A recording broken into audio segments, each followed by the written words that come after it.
Good morning, everyone. This is Vicky Omifalaji, your host of Vicky O Show. So sorry, I'm in another site. So I just had to make this work one way or the other.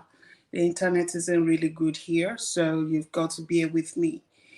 Um, okay, so let's get the show started.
All right. I hope you're all doing okay today. I've got a guest. So, this is the part two of our show from last week where we talked about mental health. Becoming unstoppable actually starts with you having healthy mental health. I had Charles Oguntade as my guest last week. Charles is a man with great experience in this field of mental health. We all do have we all do need to work towards having healthy mental health from time to time because that's more important than anything. I've seen people in a wheelchair with great mental health, with fantastic mental health, with healthy mental health. We all know a man called Nick. I can never pronounce his surname really well, but this man was born with no limbs, no legs, no arms, no nothing. But he had this, and is able to go around the world motivating, inspiring millions of people, despite him not having arms and legs. Meanwhile, we have people with arms and legs and everything that looks perfect, but up here, they are they're not healthy mentally. From depression to bipolar disorder, from one stress induced psychosis to something else. And when you talk to them, they have bunches of medications they have to take every day. The moment they stop taking the medication and they relapse, that's it. They're in trouble. And the cycle continues for the rest of their lives. So I'm an advocate for having healthy mental health. And like Charles said, and as we all know, when it comes to having healthy mental health or when you suffer from mental illness, there is no, mental health, disorder doesn't know that you're rich or you're black or you're white or you're a Christian, you're a Muslim. Doesn't know any of that. There are so many things that tend to lead to it. And those are the things that we will be talking about today. It's about getting educated and then doing whatever you can within your power to take care of yourself, because always know that you come first. So I'll be bringing into the show Mr. Charles Oguntade. Join me to welcome Charles.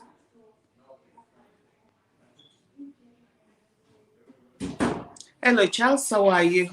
Yeah, I'm very well. Good morning, good afternoon, Good morning. wherever you Oh, are, all over the world. Good morning, Vicky. It's been great to be back. Really Thank you for enjoyed coming the show back. Thank you last for week. listening. Yeah, I really Yeah, enjoyed me the show last too. week, and Great. yeah, Mm.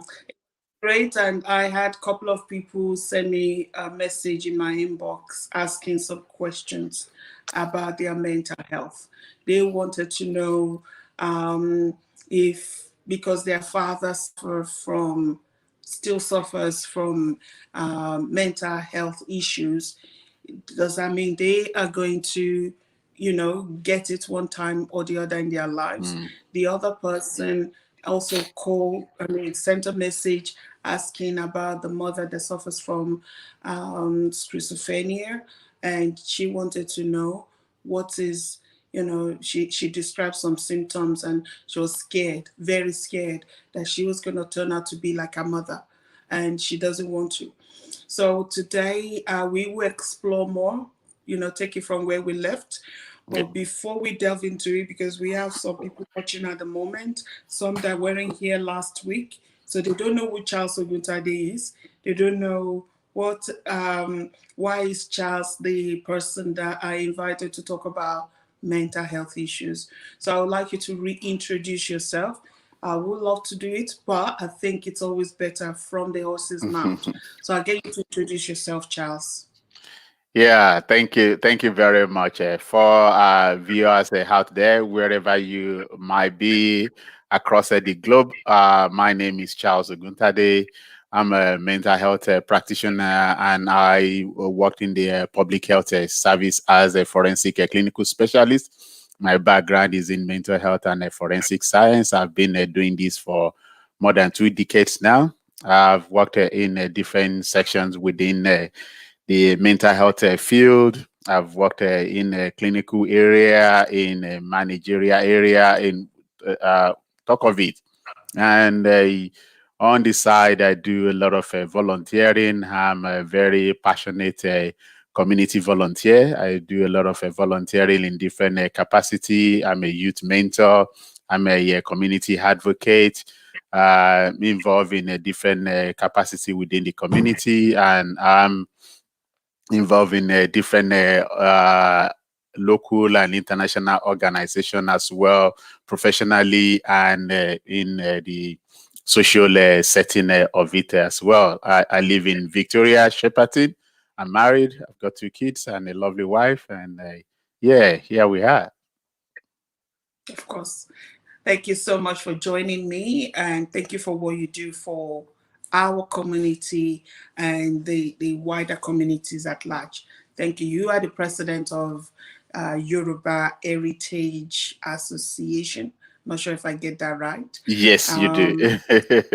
Um, Yeah, so we, the Yorubas in Victoria, we have an association and we've been going for some years now. Thank God we're still together. And you are the current president.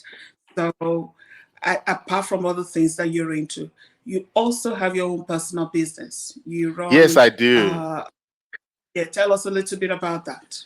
Yeah, so I do. I do have a personal business called Lolo Way Consult, and yeah, mainly I'm involved in training people on a mental health first aid. I provide a mental health first aid training, and apart from that, I do other trainings as well. I've been involved in a lot of workshops on aggression management, on psychological support for individuals and a group, most especially frontline workers.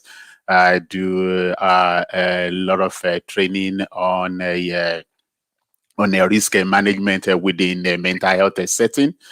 And yeah, and it's quite interesting. Like COVID has been a mixed bag, and I'm sure we will be talking about that as well. Like COVID comes with a lot of horrible stuff, and it also comes with a lot of new innovation, new ideas that I think like it's actually helped me grow even in my private business as well. Okay. So Yeah, you will be telling us a little about that later on, yeah, apart from absolutely. you coming to the conference to present. Yeah. The conference all about TGA conference, is all about uh, post-COVID opportunities. Like most people do see COVID as a problem. And yes, it can be a problem, but we all need to work towards focusing on what we can get out of the situation we find ourselves. Yeah. None of us woke up one day and say, this is what we all want the world to be like. Yeah. None of us expected it. No pastor, no prophet was able to predict Nah. and tell us that, yes, Yeah.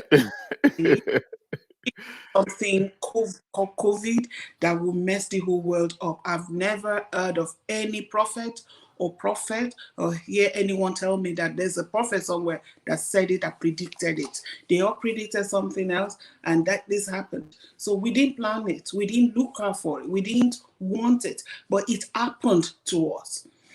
Now you look at the situation and you created an opportunity for yourself, not just for yourself, to be able to help so many other people out there. Absolutely. That's something that I would like you to come out, looking at the situation and not focusing on that situation alone, but working out, okay, what blessing can I get out of this? What can I use this? Let me see it as an opportunity rather Yeah. than as a problem. All right.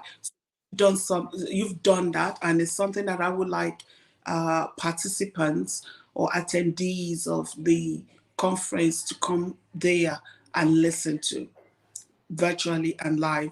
We will talk Yeah. about that later on. I will need Yeah. to call you and we will sort that out. It's on a Mm. Friday, so it might be a little bit clumsy, but we'll see how we go. Yeah. Now, from where we stopped last week. So last week we talked, it was quite, it was only 30 minutes, but we made it so punchy, boom, boom, boom, boom, boom. So today we are going to just go through it one by one. Yeah. Um, I would like to take it from COVID situation and the impact of it on so many people. And you mentioned it last week, and I always say it to people that mental illness doesn't discriminate. When it comes to mental illness, there's no discrimination. No. I know of psychiatrists here in Australia, they are practicing psychiatrists, they're on medication, and that will be Yep. forever and ever. Yep. I used to have some that were my clients. I know psychologists that were on medication. I will continue to be on medication. These people were white. We have blacks, successful blacks that suffers from it. We have Yep. pastors that suffers from it. So we all know that there is no discrimination when it comes to mental illness. But what I would like us to go from now, for now, is to talk about the impact of COVID restrictions and all that on our mental health. Those that are struggling right now, what would you say to them? And people are struggling from all angles. So I'll just give you the space to shine, mate.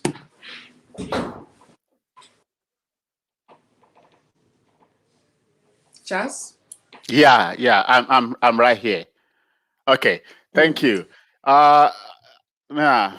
It's a quite a very disturbing thing. We'll say that yeah, this pandemic is one of its kind and one in a lifetime. I think the last time they had something similar to this was at when they had the Chinese, the Spanish flu, I believe, and Yes. but then people that I experienced it at that time believe that this Mm. was even worse when you talked about the far-reaching effect that it's got, the all the tragedy that comes with it, the human tragedy, the loss, the grief, and all that that comes along with it, and how it impacted even uh, usually when you look at the indices that even organization like a World Health Organization use, they felt like, okay, when you have an epidemic of something, or you have a pandemic of something, like the third world country, the impoverished country, they are the worst hit.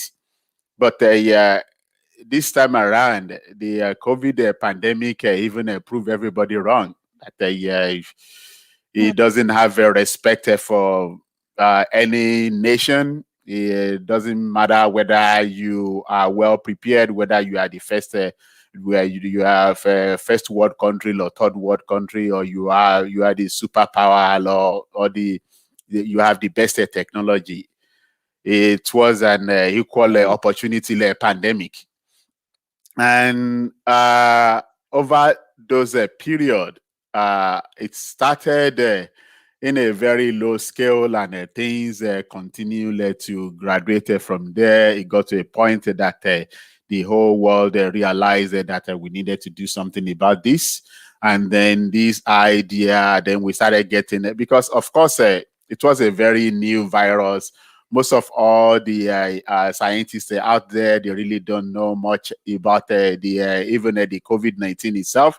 Everybody was just learning on the fly. So then the best thing that we could come up at that particular point is to restrict people. Then we come up then the scientists, and with the help of the government, they come up with the shutdown, with the restriction, people working from home, people the schools shut down, and then businesses closing down. And it's quite a easy when you look at it in different phase. When you look at the business angle of it, if you are working in a public setting, and then they have to maybe space you guys out, or the office is shut down and people are working from home, or they allow them to take their leave and all that, that business is not moving. But there is a buffer. The government has a buffer. They roll out a different project. They're doing giving money out to people, unemployment benefit. They increase the unemployment Only, benefit. They increase the disability only, benefit. But yeah, only but then to mention, yeah, only in public. Australia. Yes, only in Australia. That is only in That, Australia. So, and using that, or using Australia as even then, only in Australia, this only benefit people in the public setting. Somebody like you that is in a private business, you are a sole trader. Where do you get that buffer from? How do exactly. you measure up? And you have a whole lot of people out there. They are in a private business, people in hospitality, people in a different kind of a business. They have to shut down. And if people are on restriction, they cannot visit site. You can't make money. If you can go out, if people can patronize you, there's no way you can make money. It becomes very challenging. And that is even in a country like Australia that have that kind of a system in place. Country like switch it to the other side. They don't have that luxury in a place, even like America, like Italy. It was a very huge challenge. You see businesses going down, people suffered immensely. They are even which after the whole everything is said and done, they might not recover from it again. They might not be able to return back to that same business. And this is something that they've toiled for, they've built over the years. And that is just talking about that you are still alive, but everything that you've worked for have just crumbled. Now look at the death toll. Look at the death toll. It was a very, very horrible scene. You see like a mug overflowing, hospital putting a refrigerator, a truck outside to pack bodies. You see a lot of mass graves everywhere. people struggling for oxygen to breathe, and it was just messy. And when individuals are even at the last gasp of their breath, they don't have family members around them to support them, to hold their hand, to have that closure.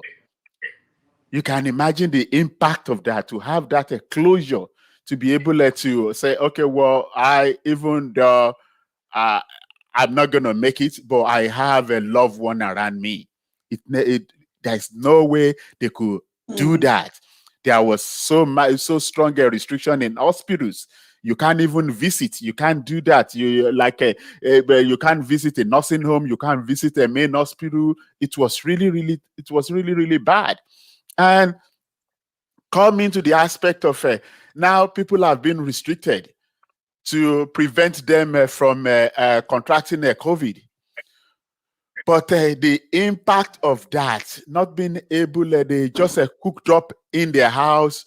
They don't know what is happening out there. When you put on the TV, the news that you get is news of horror, news of death. The psychological impact of that, and that is what you view day in, day out. You cannot even go for a walk. You can't do any of that. It's become because it brings upon you like a immense pressure, the anxiety, the fear of unknown, that you don't even know when you're gonna be next, is all there. And to now cram that up, you see the statistics of family violence, of domestic violence goes up, because a lot of people that that is at risk of a family violence, at risk of a domestic violence, they always use the outside world as an escape route. Majority of these victims use the outside world as an escape route. Now you don't have that luxury again. The opportunity is not there for you. You are all cooked up in that house, even when there is no pandemic. Say, for example, you take a leave. You just decided to take an holiday, and you choose not to travel anywhere. You have the whole person. You're still able to go out for coffee every now and then. At a point, my wife will ask me, "Are you not going anywhere? Why are you in this house 24 hours? Can you just go out, go for a walk, and maybe do 2 hours outdoor and come back?" And that is the pressure that you feel. Then when things are not just moving, you've changed from your usual routine. Your routine is disrupted. That is not what you are used to. You are used to going to work at 8:30 in the morning. You might not come back until 7 p.m. But because you apply for an holiday and you're not planning to travel anywhere, you don't have any activities scheduled for that holiday, you will feel it. Not to now talk of a pandemic, a confined restriction, that you cannot do anything. You don't even have any choice over this. You can't even say, okay, well, I think I've had enough in this indoor that I want to go out today. Somebody else has a control over that. You can imagine the anxiety, the pressure of that. And if you are predisposed to having a mental illness, you are predisposed to all other, even physical health issue. You can imagine how easy it will be for those to come forth within a very short period of time. So these are the huge concerns, huge negative impact of the pandemic, of the restriction over that longer period of time. Because this is not something that just have a shutdown for 1 month. You remember we started all this restriction since March 20, first week of March 2020. Yeah. And it just keeps going, it keeps dragging and on. You can't walk more than 5 kilometers radius of your house. You can't even go for a walk. You can't walk your animals. It's just terrible. Just really sad. Very sad. And to cap it up, the COVID came and it started killing people one by one, one by Yeah. one, one by one. People from my culture, like and your culture, people from India, people from all around. When we lose a loved one, there are things that we do. And the most important thing is having people support you physically, to be there with you. To be there They with might you. not even just to be there. There is a healing that comes along with that. And I'm talking from a personal experience here. My mom passed away on the 31st of March in the heat of it all. The only person that managed to push through to come and see me, the only one person that came, she, being a nurse, she just said, I have to go. So the following morning, she traveled down. She finished work and she just traveled down. And she said to me, you didn't know what you've done for me in the past. When my father passed, you were there for me. You made it, you made it easy for me to pass through the agony and the stress of that. So when I heard about yours middle of the night last night, I just said I have to come no matter what. No restriction will stop me. She was the only one that came. Even friends that were living 7 minutes away, 10 minutes away, nobody could come. They couldn't And come. it was the loneliest part of my life. It was. I'm okay with my own company. I enjoy my own company. But one of the greatest lessons that I learned from this COVID situation is that no matter what, we still need one another. Yeah, absolutely. Absolutely. Because we're talking about mental health here. Maybe the grief and the mourning that I went through, mine took a year for me to, it's not 100% yet, but it took a whole year, even though I'm in the field, even though I've helped a lot of people through it.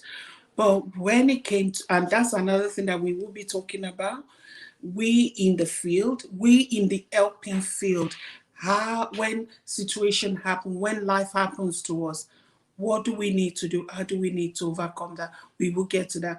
So, but for me, we're talking about the impact of COVID on people, and the COVID hasn't stopped. It's not like it's Nah. gone yet. We're praying it away as much as we can. We are wishing it away, but it's still very much around. So it's still impacting so many people. Yeah, absolutely. So our family and domestic violence, and with people that have predisposition to mental illness, that was just like a trigger. Yep. That's just like something that even if they're not going to have it before, that is just it's easy because now Yep. you are in your four walls, Yep. can't do anything. And I was kind of describing it to my children as being in an open prison. I'm not Yeah. sure if you've gone to Yeah. a prison here to take client or forensic client. I used to do Yeah. Yeah. forensic assessment.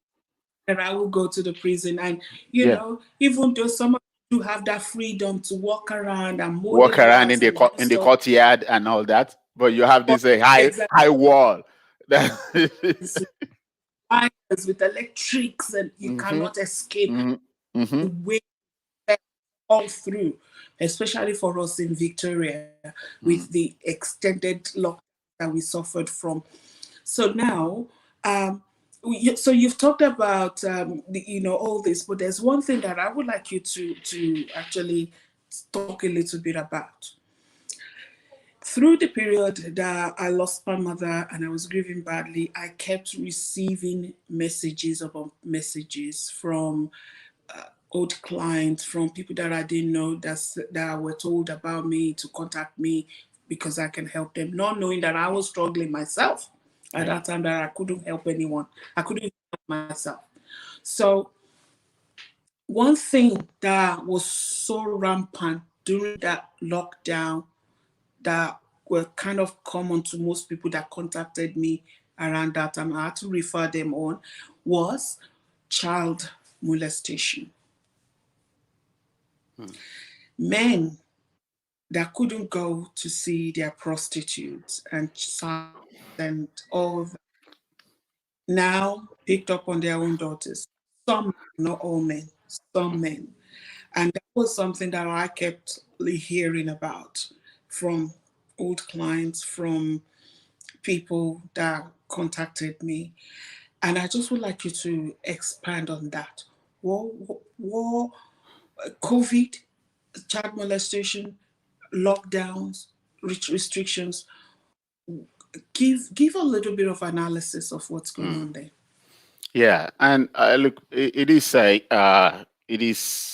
very sad, and in the moral sense of it, you can easily give it a name. You can call it a sacrilege when you see that that's the most horrible thing that I will ever imagine as a person. But the most unfortunate part is that it happens, and unfortunately, because of a lot of things that was involved in the pandemic restriction and the lockdown, what we now find is that these even incidents become more pronounced. It becomes more known, and there was a spike in the statistics. And the most unfortunate part is that this has always been there, even before COVID. But fortunately, the victim has always used the outside world as a safe haven that they've used successfully for a very long time. Maybe they're in a shared custody, and they're able to spend more time with one parent, or they spending their time with a grandparent to escape from the trauma. But then, Mm, because of, or even this individual, the perpetrator this time has something they're doing outdoor. Like, and he, like you said, he takes all his hodges out there and do whatever he needed to do, or maybe one way or the other is satisfied before he reach home, before pouncing on the poor child, the poor victim. And this now happened. They are all cooked up in the same four wall, and he looked around. The only alternative he's got is to pounce on the child, and you get to wonder, where do we go with this? Because this mm, when such a happen, it is a trauma that will last for a very, very long time. Even with mm, people that sought therapy at the very instance when it happens, you will see sometimes in the future that the whole event will resurface again, and they might need to have another form of therapy to just keep going and soldier on. And it's just a sad, like it's one sad event that even just one episode or one experience is one too many. You now look at in a situation whereby this victim experience that even consistently for a period of a time. It's just a very horrible thing. And there are mm, still, even though the statistics that is known out there is still a lot of number that is not even known.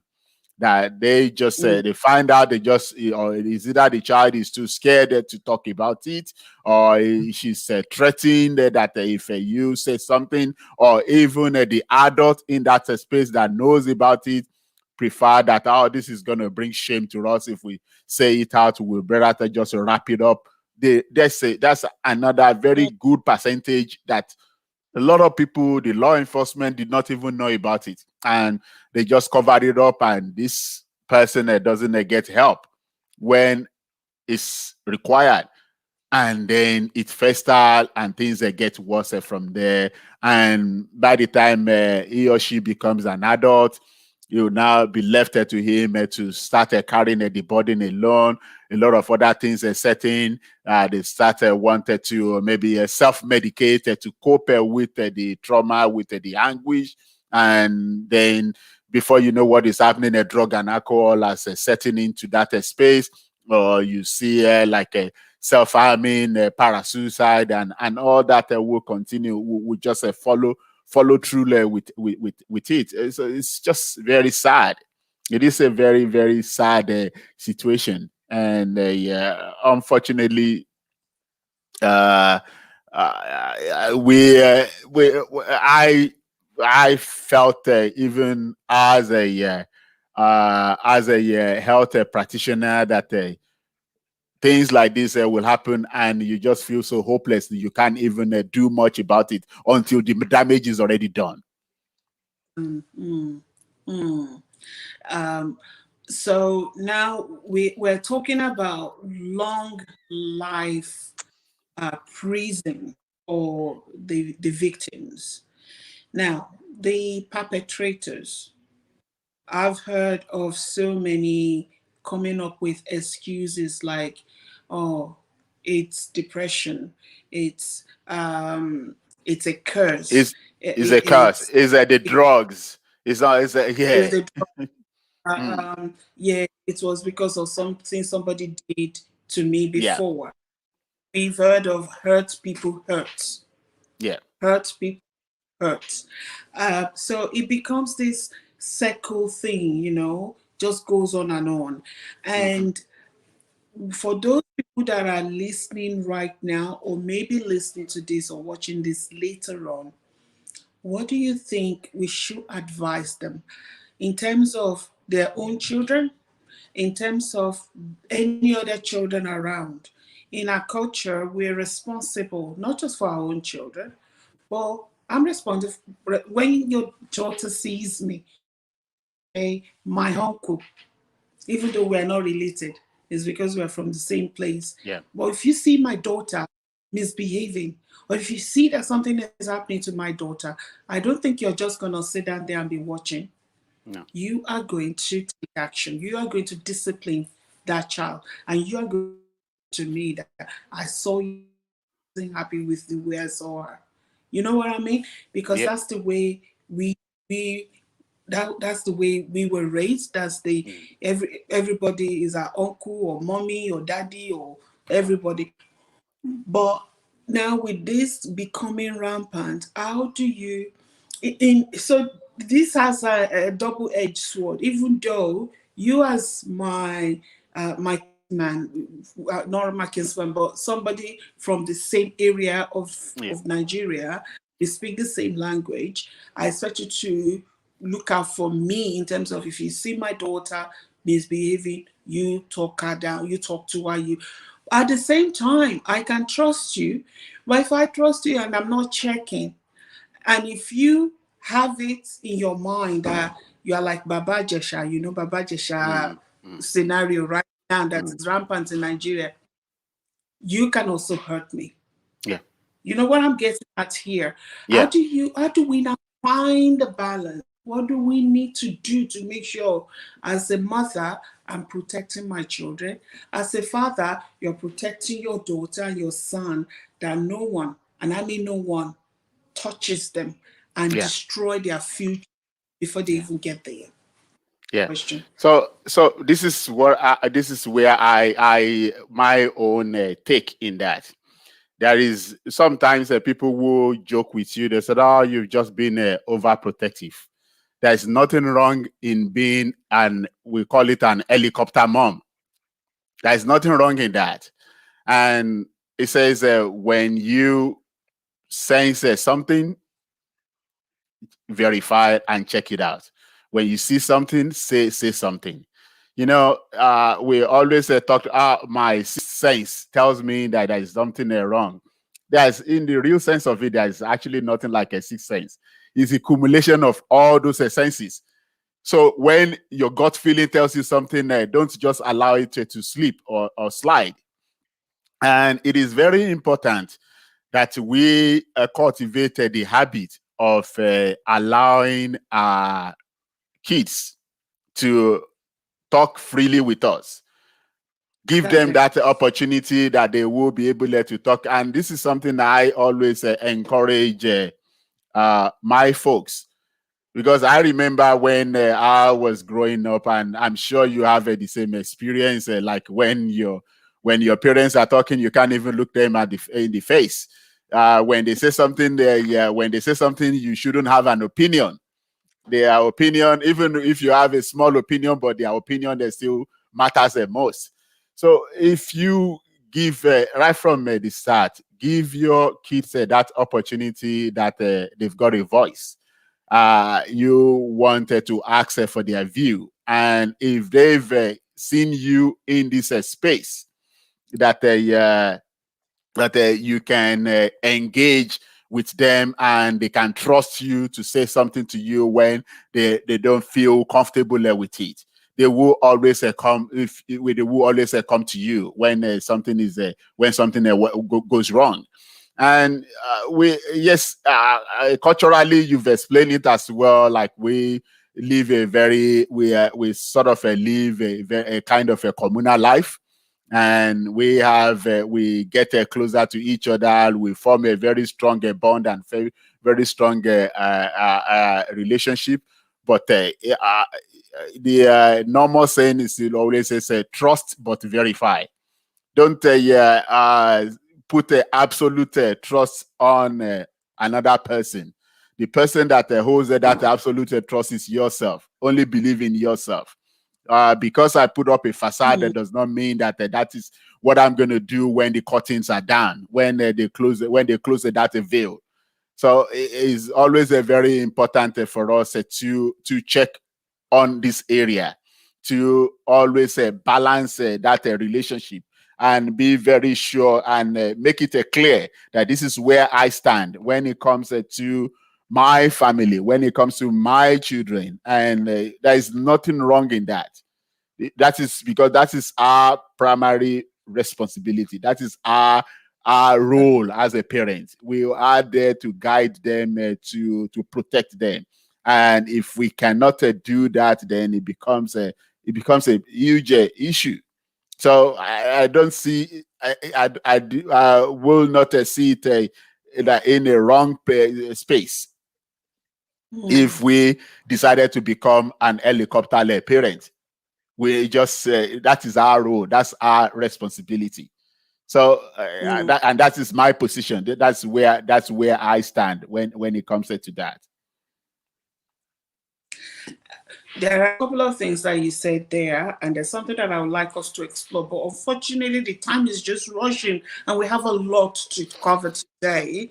But I want us to. I would like to talk about, doing when you're looking after your children, when your children are growing, making sure that you allow them to talk. And what does that mean? I for me, this is what I do. I have an open door policy for my children, that they can tell me anything, and I mean anything. I made it possible for them to be able to do that since they were young, because I was in a situation whereby I my mom things. I was scared that she may think this, or she may thought I was doing this when I wasn't. And that was because there wasn't that open door policy. There wasn't, yeah, when you misbehave, I'll discipline you, but I love you anyway. Yeah. Everything about you, I love you. There wasn't that, you still feel, you hear mom like this, you feel, oh my goodness, what have I done now? She calls your name, what have I done? But with my kids, I maintain the balance. Yes, what you've done, My son took my card to go and buy something. It grabbed my card from my bag without telling me. And I was on my internet bank around that time, paying some bills and stuff. And I saw that some money just left my account. And I called him and I said, "You have my card?" And he said, "Yes." When he came back, he gave it to me and he said, "Mom, I'm sorry that I didn't tell you that I will be taking your card." So I asked him, "Do you think I will trust you next time with my card?" I trust you. That's why I give it to you when you ask. But now you just grab it without asking me. That's not right. If that happens again, you're done. See, I could have been so harsh on him, Yep. yell and scream, Yep. but I wanted that lesson to go through. Exactly. That, oh, mom, mom, I don't want to lose my mom's trust. Yep. I don't want to. So even if it's a 10-cent thing, you need to tell me. You need to tell me. So it's the same thing with, oh, I have a crush on, you know how kids can be. I have a crush on something. I don't shut them down. Yep. I allow them to talk. Yep. I allow with Absolutely. Absolutely. I might be driving the car, they're sitting next to me, and that's when they normally talk. When you Yep. want to sit them down and talk to them, they don't want to talk. They clamp down. Yep. But talk to them if they're not Exactly. expect. Don't set a stage. When you set a No, stage, don't. then you're No, not no, gonna no. get you're not going to get much. You're not going.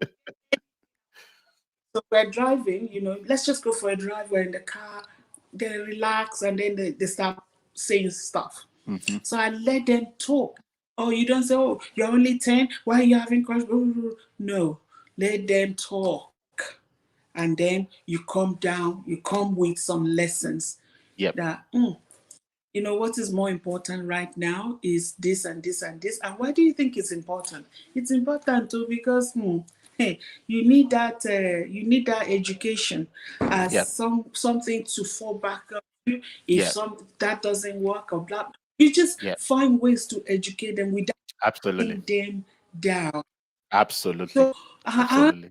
I developed the policy of an open door for Yep. them to be able to talk to me about anything. And Yep. I mean anything.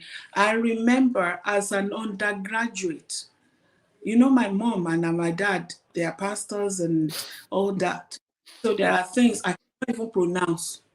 As an undergraduate, I can't pronounce it. I remember I made one comment that I was telling somebody, and that person just looked at me like, "Did you do biology actually?" But how can you not? But I mean, I wasn't exposed in that kind of ways. Yeah. So, but I listen to my daughters. I listen to when they all talk. They talk.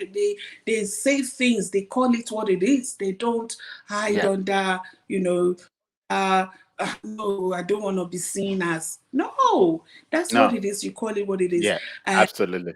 and at the end of the day, it is very important if somebody is saying something to them, if somebody is making some moves on them, I want them to be able to come and tell Yeah. me, to trust Yeah. me enough to do the right thing by them.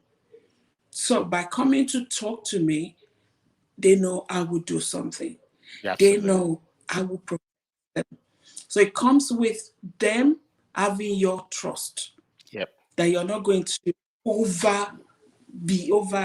react, that you're Yep. not going to shut them down and do the Niger style of, it's rude to do this, it's rude to Yeah. do that. They cannot even move without you shutting them down. So as parents, I believe it's very important for us all Absolutely. to have that, or give children the space for them to grow. Yeah. And it Absolutely. starts with them feeling like they can talk to you. As you are Yep. their parents, you are still their friend. Absolutely. So there Absolutely. is a fine line because they are misbehaving, you Yep. discipline them, and Yep. Absolutely. but that Absolutely. doesn't mean you love them. Yeah. Now, Absolutely. oh my Yes. Charles, we only have 8 minutes to go, and I've got a couple of things to talk about. Mm. Oh my goodness. Let me just do this. Sleepover. Your kids, you still have kids that are at that stage of wanting to do sleepover. Sleepover to here, I mean, here in Australia is a big thing. I'm not sure any part of the world. Sleepover, sleepover, sleepover. I remember a long time ago, I was working as a counselor at Lateral Community Health Service. My, my youngest was only maybe a year or two, and my eldest had already started primary school, primary one or two. And she kept coming home asking for, oh, I want to go and do sleepover at Globe. Go and do sleepover. I said to my daughter, we don't do sleepover where I come from. What do you do at sleepover? I asked. Yeah, we talk, we chat, we are doing this, we are doing that. I said, so you can't chat during the day. It's at night time you want to go and chat when you're supposed to be sleeping. I'm sorry, you can't do sleepover. This is the rule in this house. No sleepover. And I remember talking to a friend of mine at work who came from South Africa, South African white, Teresa. I said to Teresa, so we're talking that day, and I said, it's something that I will never allow my children to do. Sleepover? What kind of rubbish is that? If you want to play, play during the day. Everyone can see you. At nighttime, things do happen. Bad things happen nighttime Yep. when no one can see. As I was talking, I could see my friend changed. And she said, Vicky, you are bringing, talking about this is bringing some memories, unpleasant memories. And I said, what? That was when she said, when my kids, she has two daughters, that when my kids were little, I was working, my husband was work exhausted,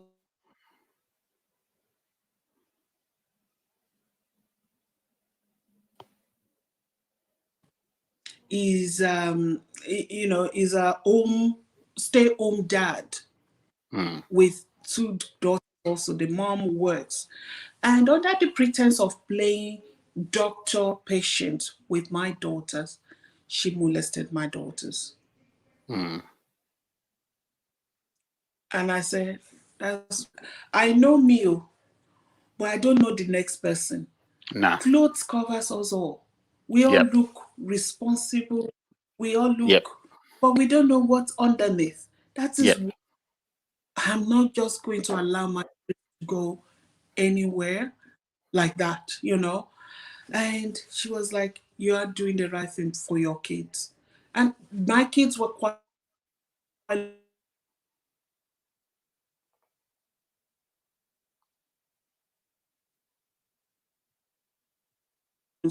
for sleepovers.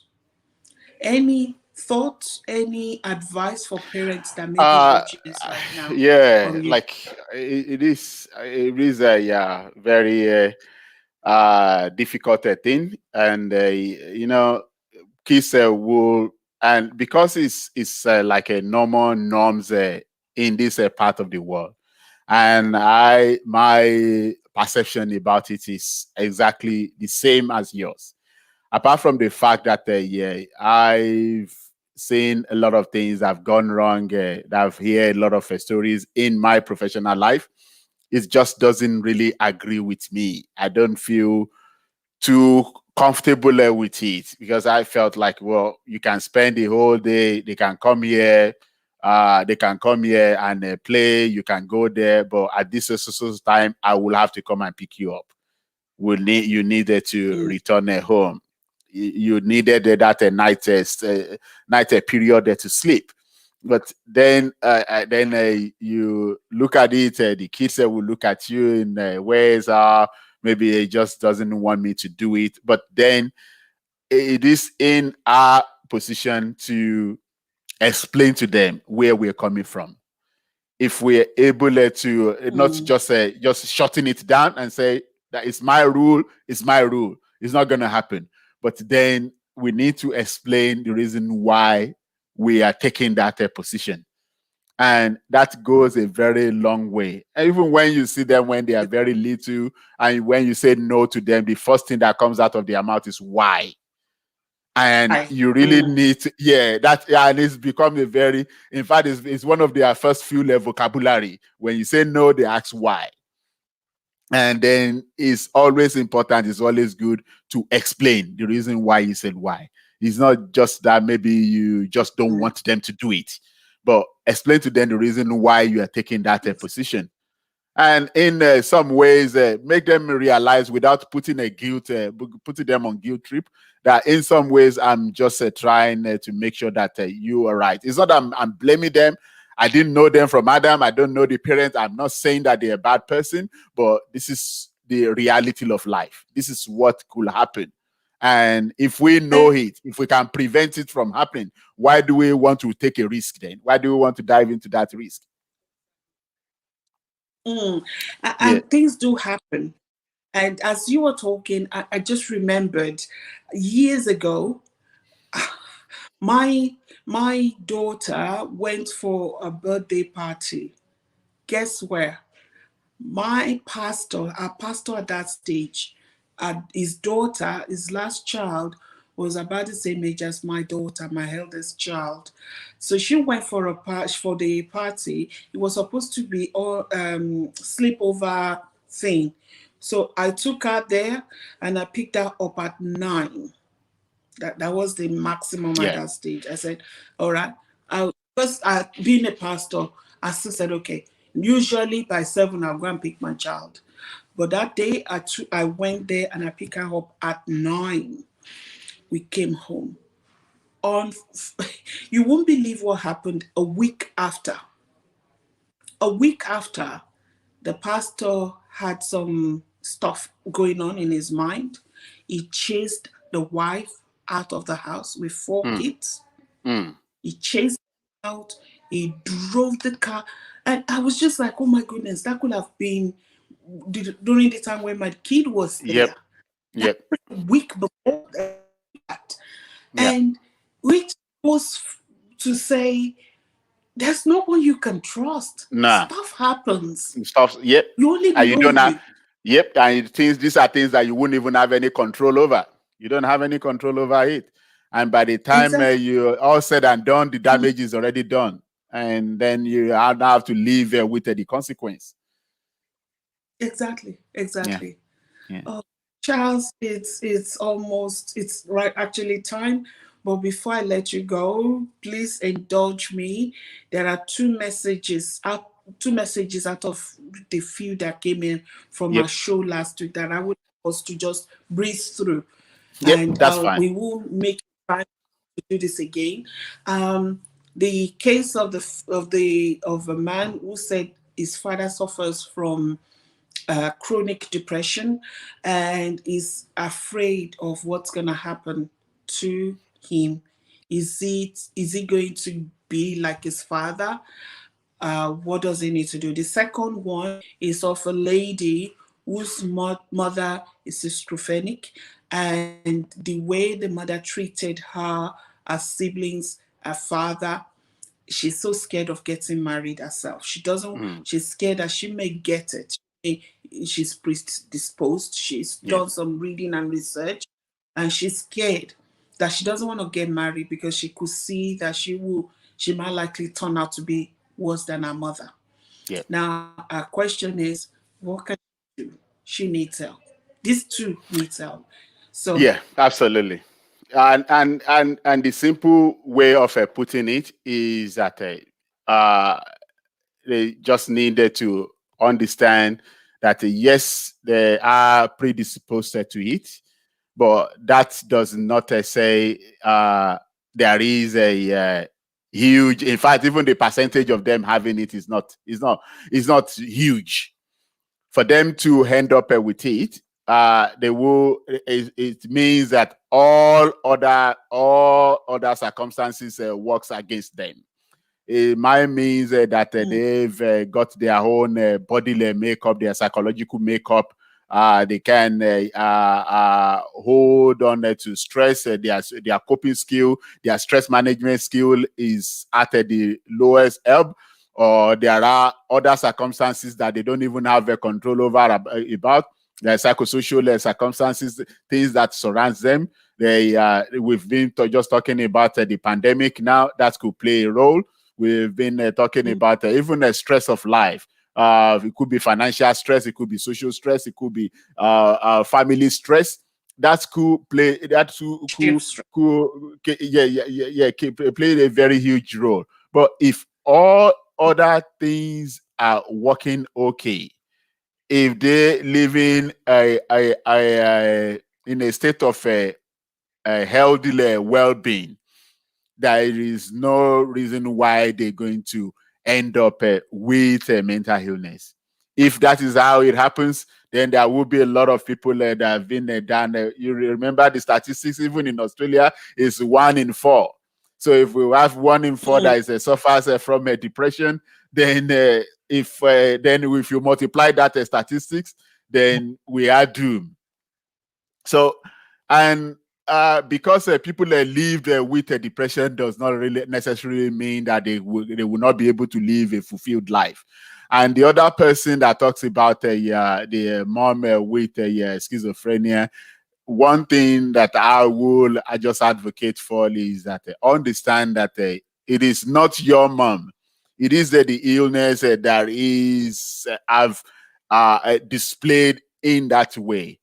Deep down, you still have this very lovely human being that will love to do the right thing by everyone.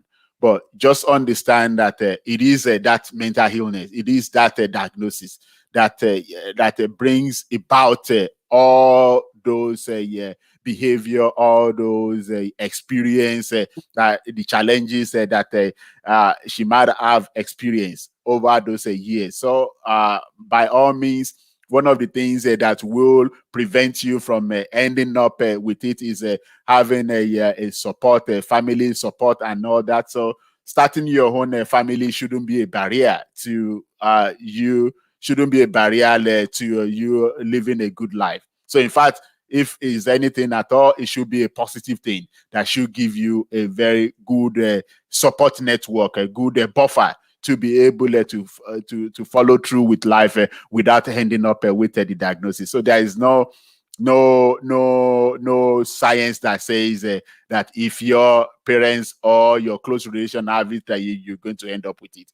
If all other things that surrounds it, all other factors around you are favorable to you, you still live a healthy life and continue to live productively. And even for those that already got the diagnosis, if they are well maintained, if they are well managed, they still live a fruitful life. They still continue to live, they have their own level of recovery, which they can live a productive life within their own space without causing a huge stress.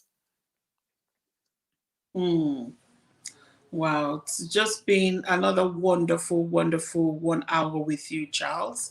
Um, it's great, and I would actually love to have you back on the show. And as It we will were be my talking pleasure. today, I thought it would be great if we can have one show a month, maybe the last Wednesday of the month, and I will try and see if I can switch this to evening time, so it's not gonna Okay, affect your something. I'll see what we can do about that.